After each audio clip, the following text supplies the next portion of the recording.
Hi, and welcome to this first video in the Extreme Value Theory course. In this video, what we're going to look at is the main concepts introduced in the first chapter of the lecture notes, which introduce you to the idea of extreme value theory and why we might want to use it. So we'll begin with a chapter summary.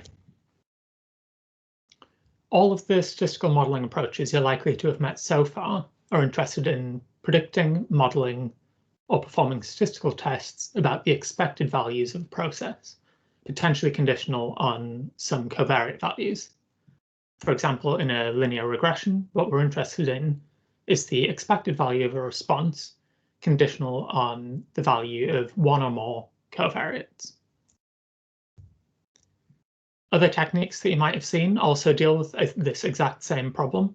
So ANOVA, linear regression, GLMs, and generalized linear mixed effects models all relate to the modeling of the expected values of an outcome.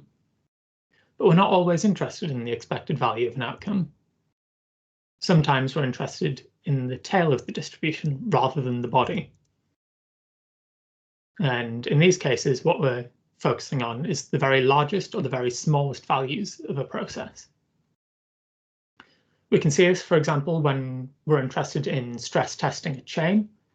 The chain will break when the stress for the weakest link is met, not when the average link strength is met. When we're interested in this sort of modelling, useful data are scarce by definition. We have very few observations from the tails of the distributions.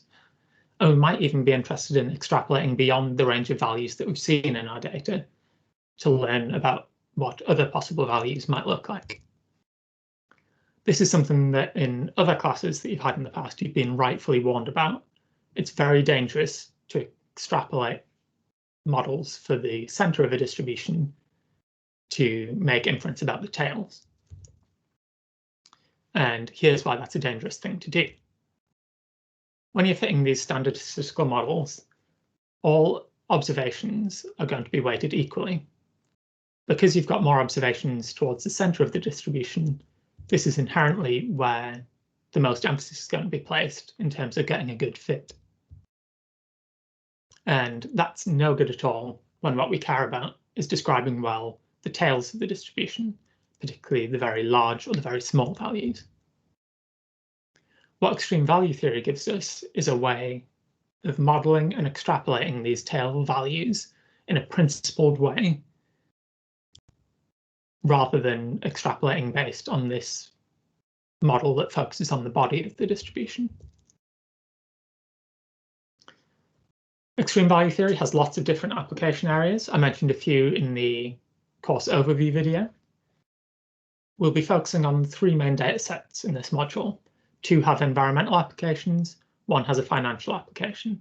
We'll meet lots of other application areas through the labs and example classes as well. The first dataset used in the notes is an environmental application looking at the annual maximum temperature measured in degrees Fahrenheit at two locations in the UK, Oxford and Worthing, every year from 1901 to 1980.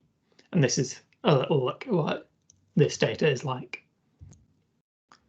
The second data set is looking at waves off the coast of Cornwall and looking for many, many waves at the height of that wave and the surge of that wave, both measured in meters.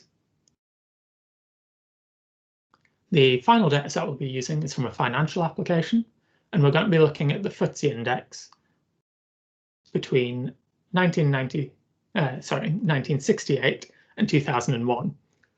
And this is measured every weekday during this interval.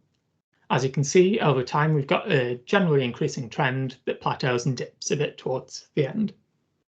To save having to include this in our modeling process, what we look at instead are the daily returns. So what these tell us is how the FTSE changes from one day to the next relative to its value at that time point. So it's the FTSE value at time t minus its value on the previous day divided by the value at the previous day. What this gives us is a time series that is 1 unit shorter, but is much more stable over time and much easier to model statistically. And this is usually what we'll be focusing on when we're doing our modeling. So there are lots of other applications of extreme value theory. I've mentioned so far that there are applications in the environment, in finance, and through that chain example in reliability modeling. There are also industrial applications relating to networks, where we look at the extreme demand over a network, or particularly large or small networks. This can also have a health-related application, where you look at this network as being a community of people. So what are you going to get out of this course? This course is going to give you a formal strategy for modeling the tails of distributions. It's also going to give you some insight into using asymptotically motivated models to apply these at finite data levels. You've already got some experience of this using the central limit theorem to justify the use of a normal distribution, but we're going to take this much further. And in doing that, what we're going to do is give you an awareness of an area of probability theory that very rarely gets touched on at an undergraduate level. And as well as giving this theoretical background, we're going to get some practical experience of applying statistical inference techniques that you've already met based on likelihood inference, but applying these to a totally new area of statistical application, the modeling of tail values.